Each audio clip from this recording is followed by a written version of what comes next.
Hey, what's up guys? Matt here coming to you from Laidlaw's Harley-Davidson. So today we're going to be counting down what I feel like are the top 10 best CVO Harley-Davidsons that they have ever launched. And I'm also going to be throwing in as a little bit of bonus material, the top 4 worst Harley-Davidson CVOs that in my opinion they've ever produced. If you're coming back to my channel as a repeat viewer and you enjoy getting your news and updates and product reviews on Harley-Davidson motorcycles here, definitely consider hitting that subscribe button. If you're new here and you like Harley-Davidson content, make sure you hit that subscribe button to get notified of all my future Harley-Davidson content. So let's jump into it. I'm going to be counting down from number 10 all the way up to number 1, what I feel like is the best CVO Harley-Davidson's ever produced. And somewhere in there, I'm going to be throwing in the top 4 worst CVO Harley-Davidsons I think they've ever made. And just so you know guys, a lot of this is my opinion, but there's a lot of other criteria that I consider. I factor in things like sales figures, the demand for these bikes, if people are still calling for these bikes, how well these bikes do when they're used, and just how well some of these CVOs have withstood the test of time. And I also factor in how groundbreaking they were at the time. Did they bring something new to the table that we've never seen before? So I factor in a lot of criteria, and at the end of the day guys, a lot of this is just my opinion. And so without further ado, let's start off with number 10 on my best all-time CVOs.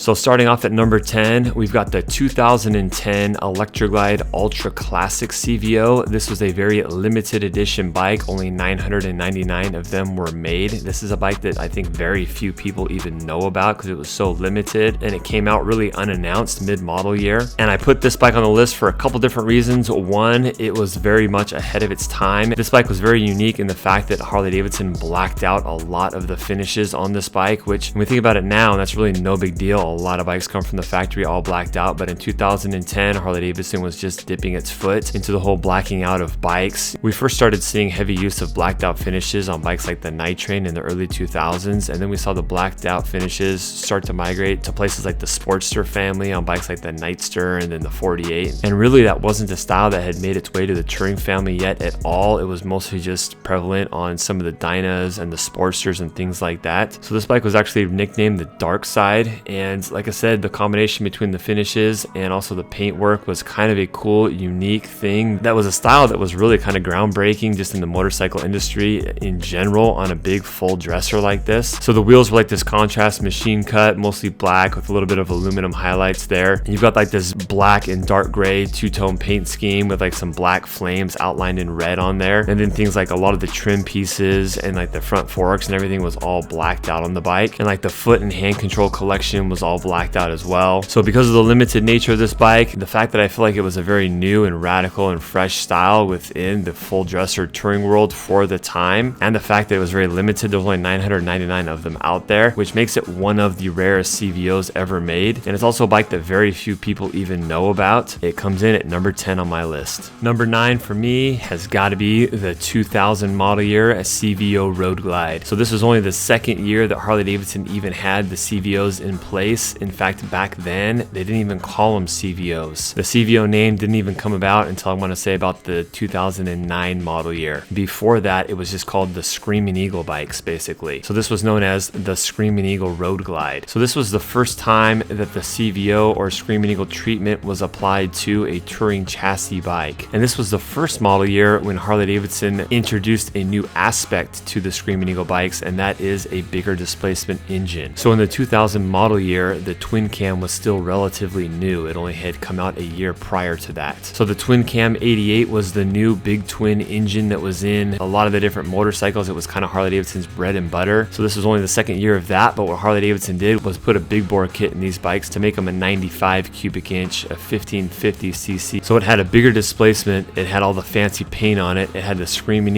Eagle emblem on the fairing, which is an iconic logo, which is now in all the Screaming Eagle parts. They don't use the Screaming Eagle nameplate or description for these bikes anymore. They shifted the CVO, custom vehicle operation, mostly because, and this is just my speculation, they wanted to differentiate the parts line, like your Screaming Eagle parts, performance parts, with the actual bikes being shipped from the factory. So they started to shift to the CVO name to kind of differentiate the two. But something cool about this Road Glide as well is it ships from the factory with a chopped tour pack. We have never seen the chopped tour pack being shipped on any bikes since these CVOs came out. I really think that Harley Harley-Davidson needs to make a bike from the factory with a chopped tour pack on it again. I think that's a great feature that Harley could do from the factory that would give it more of that custom look and appeal. But this bike was definitely groundbreaking. It's somewhat collectible today. You had a unique paint job, you had a tour pack on the back, you had a bigger displacement, a bump from an 88 cubic inch all the way up to a 95 cubic inch. You even had the Screaming Eagle 1550 right there on the tour pack. This was a very rare bike as well. I think they only made about 1,500 of them in the world. So this bike really set the stage for road glides to come. This is easily in my top 10 and it fits in at number 9 in my list.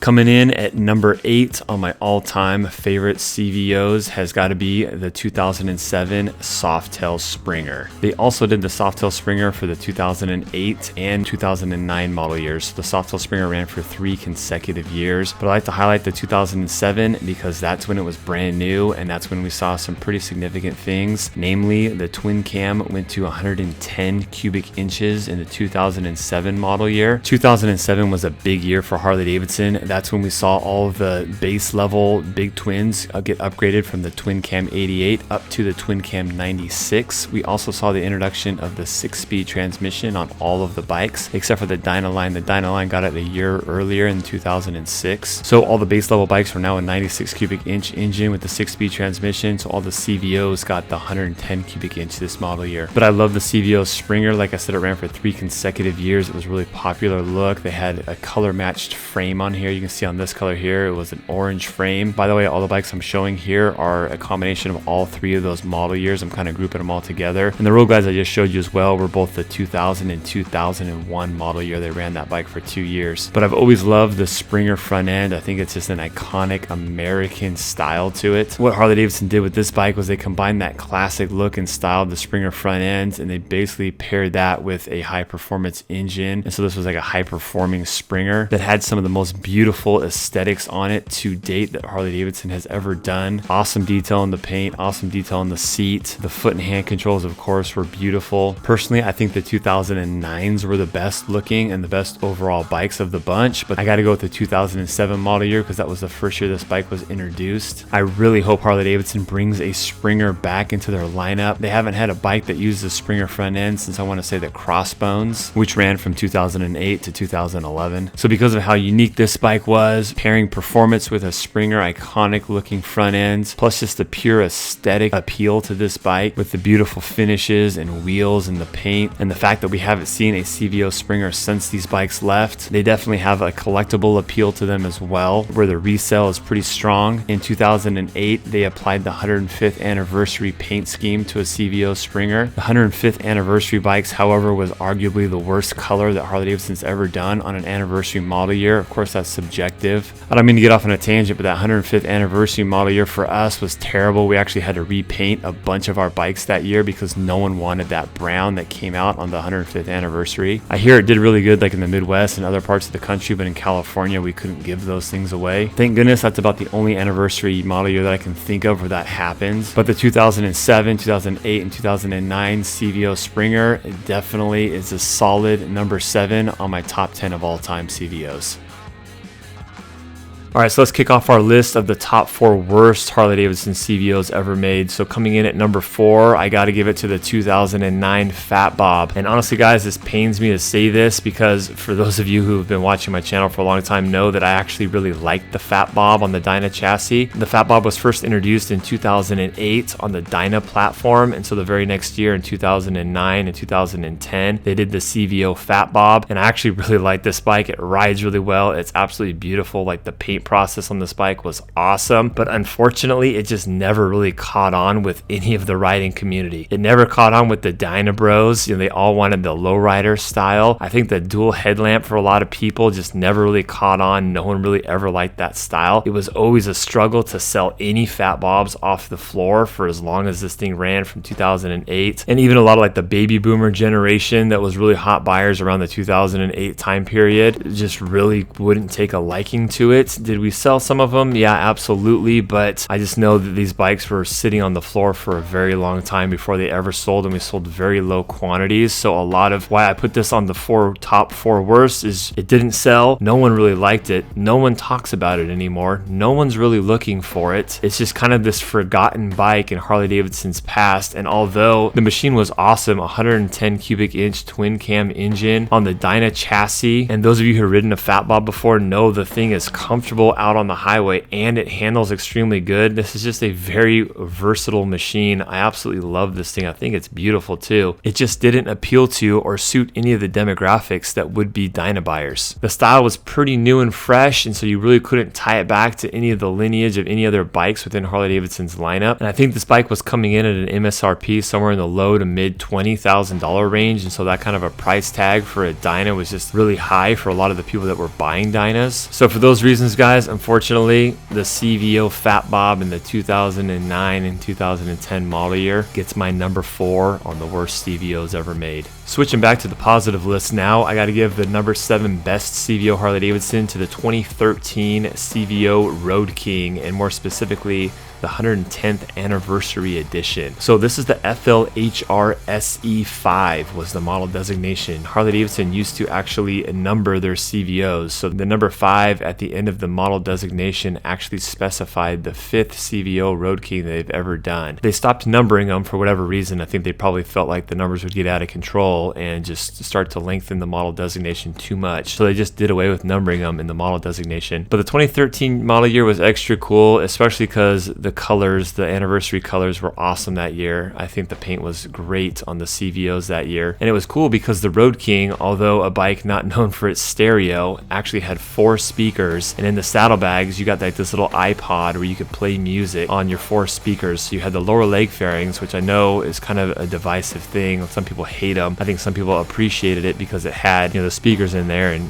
you also get the function of it blocking wind, which is kind of nice for some people. And you had the saddlebag speakers as well. You had a pretty good sound system on the Road King, and although the Road Kings in the past were pretty cool, I feel like in the 2013 year, that's where the CVO Road Kings were really extra special. The next model year, in the 2014 model year, I think is definitely a strong honorable mention. The 2014 CVO Road Kings were pretty dang cool as well. They had some great paint schemes that year, but they did away with the sound system that year. Honestly, I have mixed feelings about putting the stereo system on a Road King. A lot of Road King buyers like the fact that it's a stripped down touring chassis bike without a whole lot of the extra electronics and clutter on it, and I can definitely see that point of view. I just think that the 13 is cool because it's the only CVO Road King that has 4 speakers on it, and there's like little details in the seat where it's like a tuck and roll seat, and the paint was cool, especially on the anniversary, like I said. But you also had a pretty rad rear fascia where you had the stretch saddlebags, and you had that CVO rear lighting with the lighting strips between the fender and the saddlebags and the tail end. You also had a really cool windshield on this bike. It was a windshield that had a slipstreamer vent on it. It was smoked, so the windshield not only functioned well, but it also looked cool because it was shortened and it had the tinted smoked look to it. These windshields were actually a very popular item for Road King and Road King special buyers to pick up. I believe this windshield is now an obsolete part, unfortunately. I think Harley-Davidson should have kept it around. You could sell a lot of them to Road King special buyers. Anyways, guys, there's been a lot of CVO Road Kings over the year. I had to include a CVO Road King on my list here. This has a solid spot in number 7 as the 2013 CVO Road King.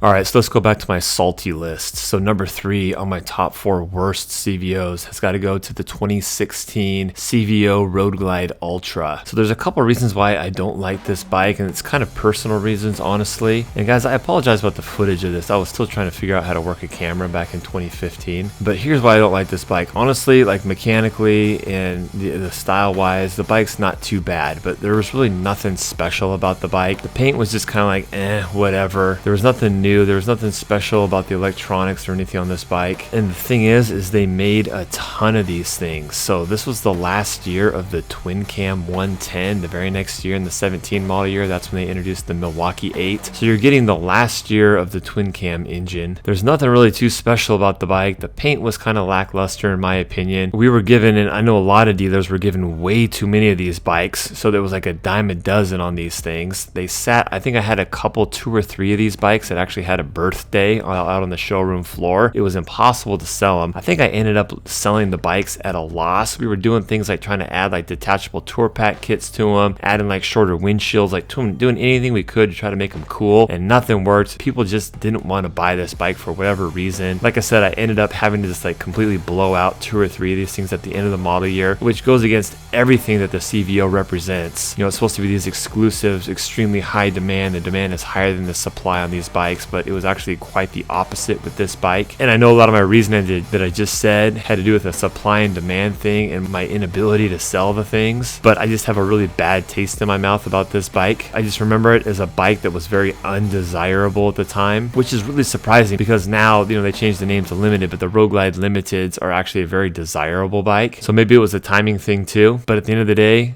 this thing takes number 3 as the worst CVOs of all time for me. Switching back to the positive list, at number 6, I'm going to give it to the 2005 CVO V-Rod. They also made the CVO V-Rod in the 2006 model year, and in the 2006 model year, they also made the V-Rod Destroyer. Now, the Destroyer was like a drag racing bike. It wasn't street legal, but it's also a very unique, very collectible bike that has a really cool place in Harley-Davidson history. So the V-Rod will always just be one of those legendary bikes in Harley-Davidson's history. The V-Rod was first introduced in 2001. It just took a huge step towards more of a technologically advanced bike. You know, you had overhead cams, liquid cooled. Harley-Davidson famously collaborated with Porsche on the engine design. But what the CVO brought to the table is the typical CVO treatment with the paint, the chrome, the fancy controls, all that good stuff. But it also took the engine from an 1130cc and bumped it up to a 1250cc. Now in later years, I want to say around 2009 or 2010, all of the V-Rods got this 1250cc engine, but at the time the 1250cc gave a very welcomed boost to power and was one more feature to really classify it as a true Screaming Eagle or CVO model. The V-Rod was a decent selling bike over the years. Near the end of its lifespan, I want to say the 2014 model year was officially the last year of the V-Rod. The demand definitely was waning off. It was hard to even sell, you know, maybe one of these every 3 or 4 months. And so I'm definitely glad that the V-Rod is gone now. Just I feel like the demand's not there. The V-Rod definitely filled more of a niche market. It didn't appeal to your traditional Harley lover that liked the sound, the look, and the feel of a air-cooled V-twin pushrod engine. It appealed a little bit more to the tech junkie gearhead guy that really favored performance, because this thing definitely was a fast bike. But when guys started it up and sat on it and turned that throttle, it just didn't do it for a lot of guys. You didn't have the shake, the rumble, the thunder, and all that stuff that people expect from a Harley-Davidson. But I digress. The way I'm talking right now, it sounds like I'm maybe putting this on my worst CVOs of all time, but it's definitely not. The CVO V-Rod was a very cool bike. It sold well. People that have them typically hang on to them. Right now it's slightly collectible, and I think in the future it will only get more collectible. If we were to get one of these CVO V-Rods on the showroom floor, it would probably sell in 1 or 2 days, so there's still a very high demand for them because the V-Rod guys did have a little bit of a cult there. There's a lot of guys that really do appreciate the engineering masterpiece that is the V-Rod.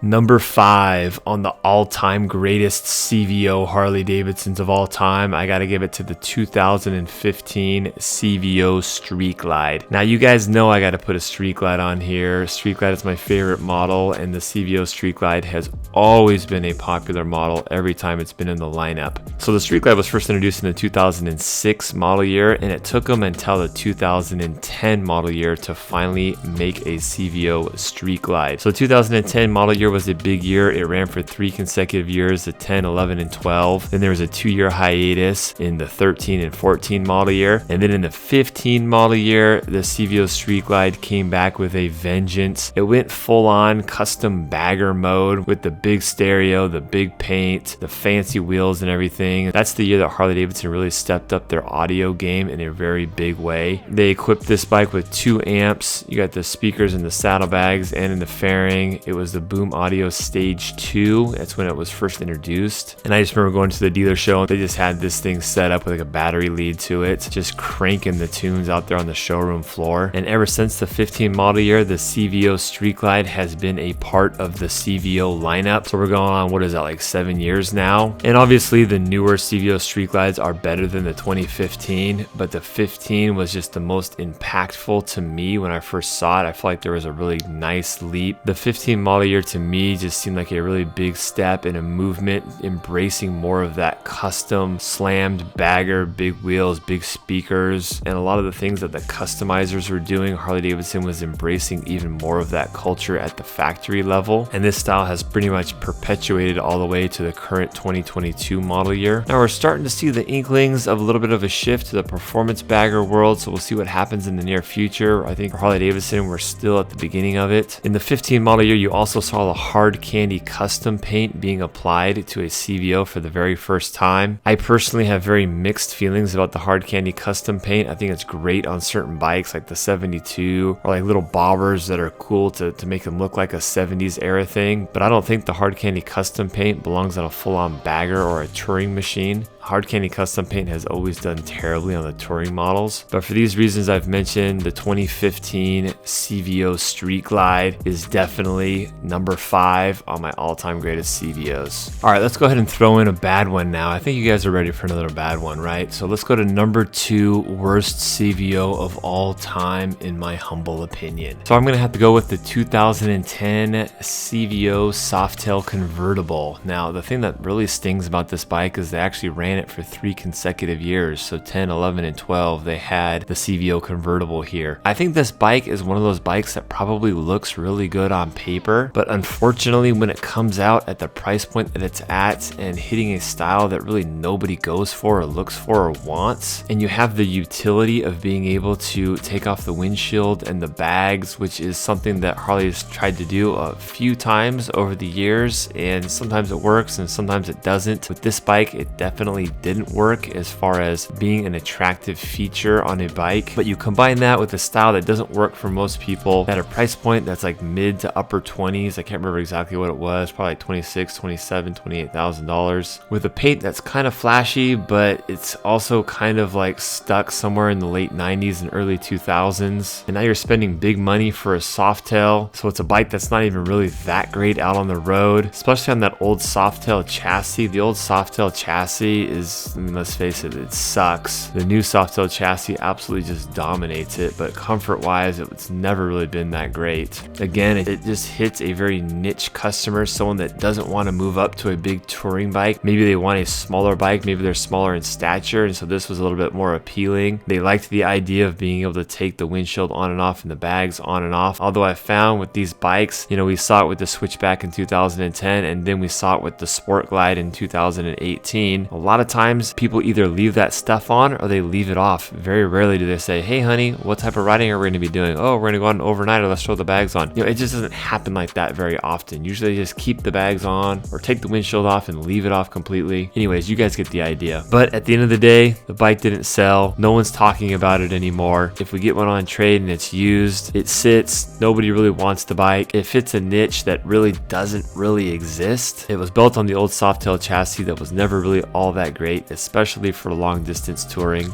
So the Softail Convertible for me is a solid number 2 on the worst CVOs of all time.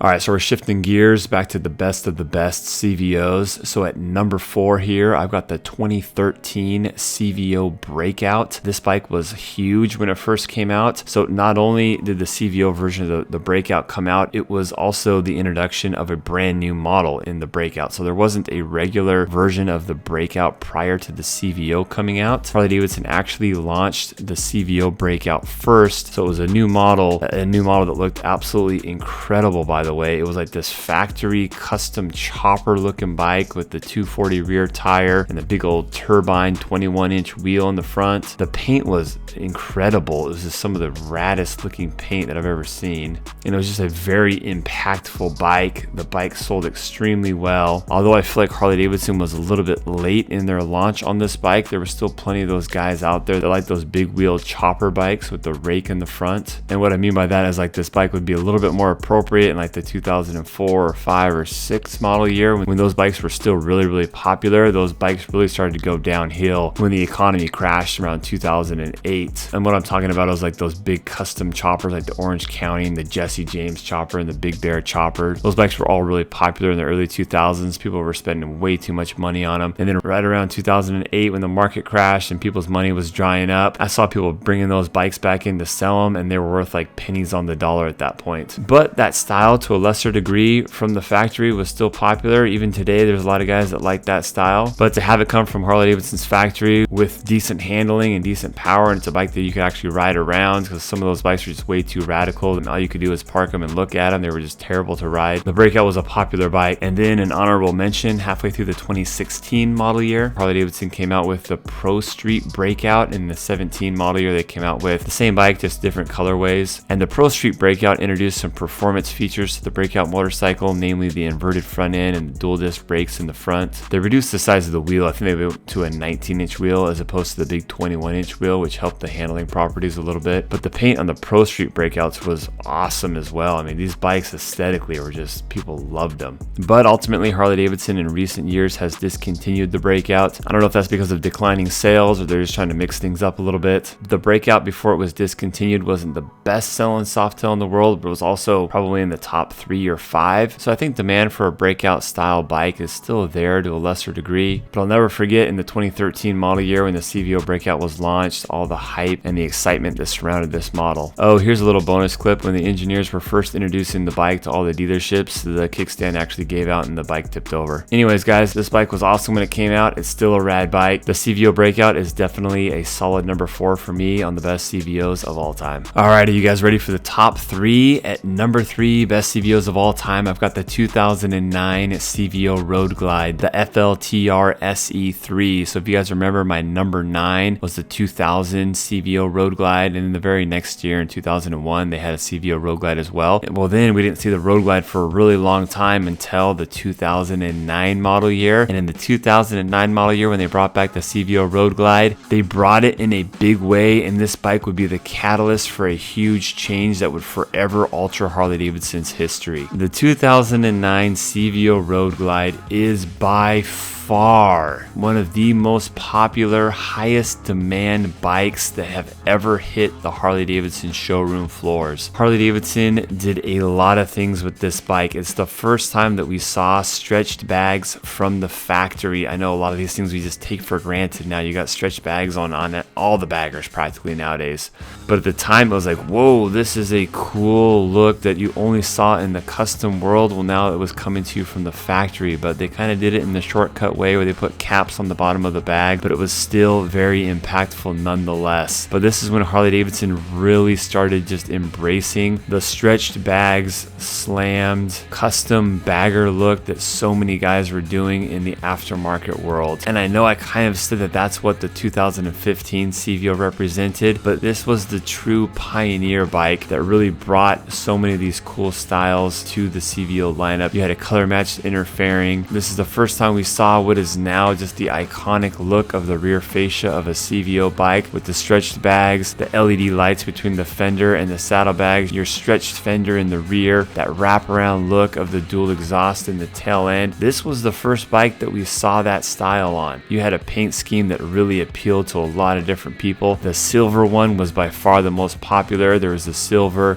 the orange, and then you had a yellow one. The yellow one sat a little bit longer than the other two, but dealers were getting crazy money over MSRP on these bikes when they were first introduced. I had people just calling constantly about these bikes. The styling and equipment on this bike just basically was hitting on both cylinders. It set the precedence for a new direction in Harley-Davidson's bagger lineup forever. This is easily one of the most impactful CVOs, highest demand CVOs of all time, and it paved the way for CVO Street Glides and CVO Road Glides even today in the 2022 model year. This was a very influential bike in Harley-Davidson's history that took a chance and it paid off in a big way. The 2009 CVO Road Glide easily takes number 3. It might even be number 1 or 2.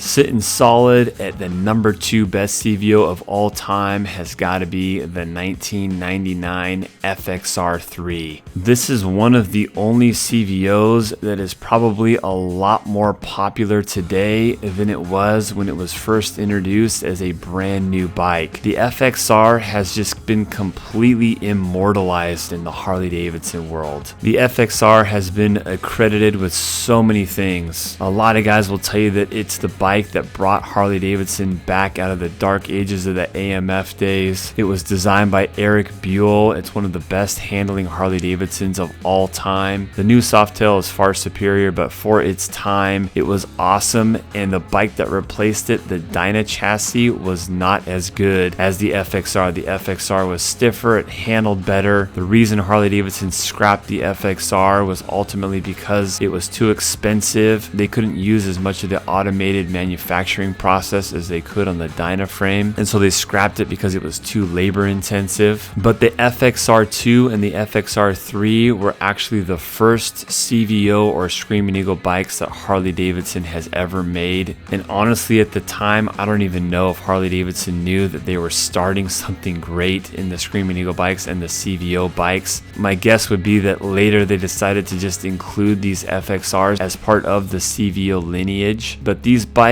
in 1999, the FXR2 and 3, are officially the first Screaming Eagle or CVO bikes to ever be made, and for that reason alone they're a thing of legacy. But then when you combine that with the modern popularity and the resurgence that a lot of the club style, club scene guys have on this bike, the FXRs have pretty much turned into God mode at this point. But it's interesting because the last year the FXR was in 1994, and then we didn't see any FXRs for 5 years. And then in 1999, all of a sudden they bring back the FXR2, which had the laced front wheel, the 21-inch wheel, and they had the FXR3, which had the mag wheel on it. Eric Buell originally designed the FXR with a 19-inch wheel, so a lot of guys liked that one more. Plus it had the black engine casings. The very next year in 2000, they had the FXR4, which had the blonde engine on it and a laced 21-inch wheel, so that was less desirable. So the FXR3 is typically the one that is the most desirable of the three. But a lot of the old school hardcore bikers still to this day want to tell you about how the FXR is the greatest handling and performing Harley-Davidson of all time, which isn't true. But at this point, it has almost become like this mythical creature that in Harley lore is just a lot better than it really is. Yes, it's a great bike. Yes, it handles good, but nowadays the brakes are crap. The frame is still okay, but it's just slightly bigger than a Sportster, and just for those reasons, there's just a lot of bikes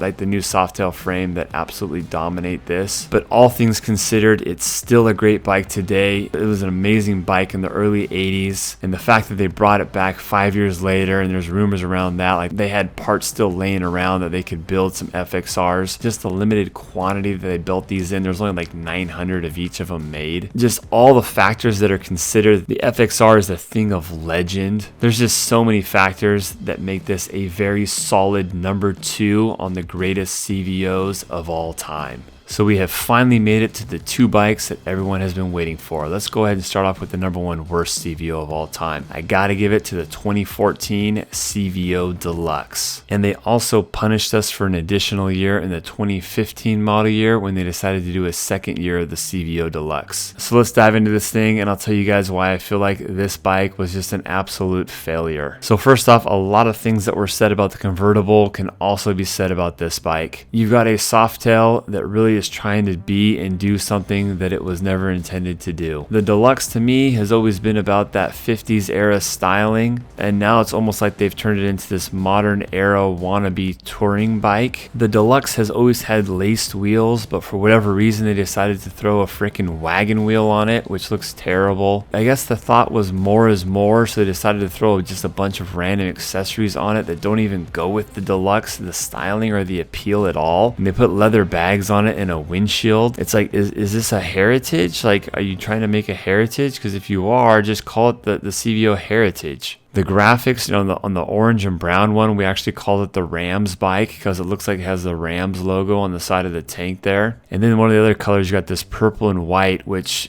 is just ugly.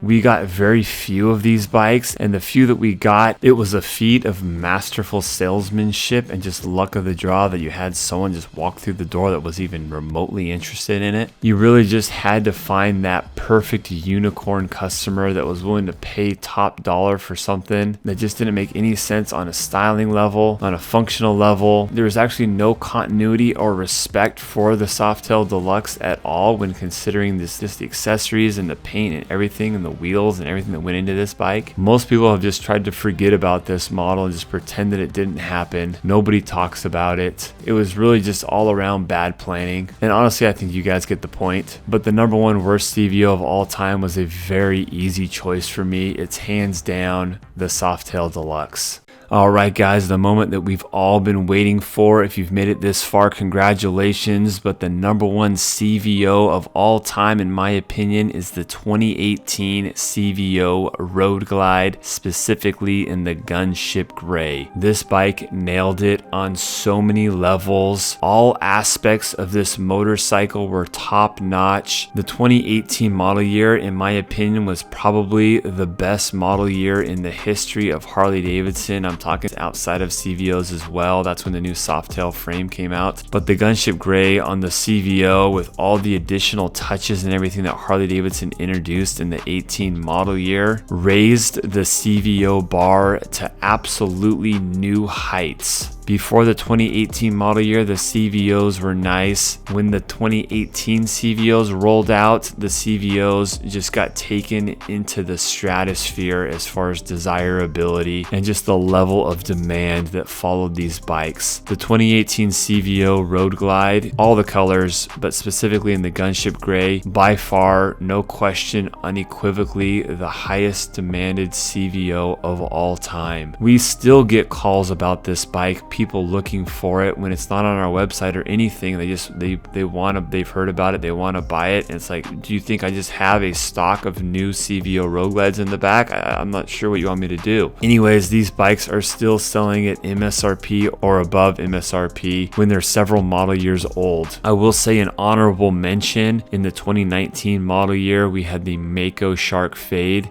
And then we also had the red pepper two-tone with that silver that came out. These three colors have been some of the most popular colors on what is the most popular model of all time. So I kind of want to lump the 18 and the 19 model year CVO Road Glides, and really everything up to the 22 model year CVO Road Glide are relatively the same. And so I didn't want to list them all individually. Just all of them collectively are easily the most popular CVO of all time. No question. This was a very easy slam dunk for me. Though all the bikes below this one were kind of hard for me to categorize and really rank, but the CVO Road Glide and the Gunship Gray, no question. This was the year also they went to the big 21-inch wheel. The paint took a major shift from these crazy, wild, busy paint jobs to just these really classy, sophisticated solids. You had a couple two-tones. This paint color here, I'll throw it up on the screen, is also probably one of the most overlooked paint schemes of all time, because it got overshadowed by the Gunship Gray. The stereo systems on these bikes were amazing. The wheels were amazing. The street glides this year also got the major overhaul that we saw in the 18 model year, so the street glides were right there as well. You got the knockout wheel on the Road Glide. You got the awesome stereo. Harley-Davidson introduced this new level of detail where they started highlighting the lower rocker box covers, the detail on the seats, and the stitchings that coincided with the paint. They started changing the finishes on the engines and the forks and everything dependent on what paint color it was. There's just so many things that Harley-Davidson brought to the table in the 2018 model year, and all those things coming together with just how awesome the CVO Road Glide was. This was a very easy choice for me. 2018 CVO Road Glide, no question. Let me know what you guys think in the comment section below. I'm sure you guys are going to have your opinions. Is my list of CVOs, the best and the worst, coincide with your list? Did I mess it up? Did I miss something? Let me know in the comment section below.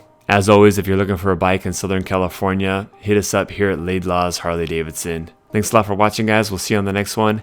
Later.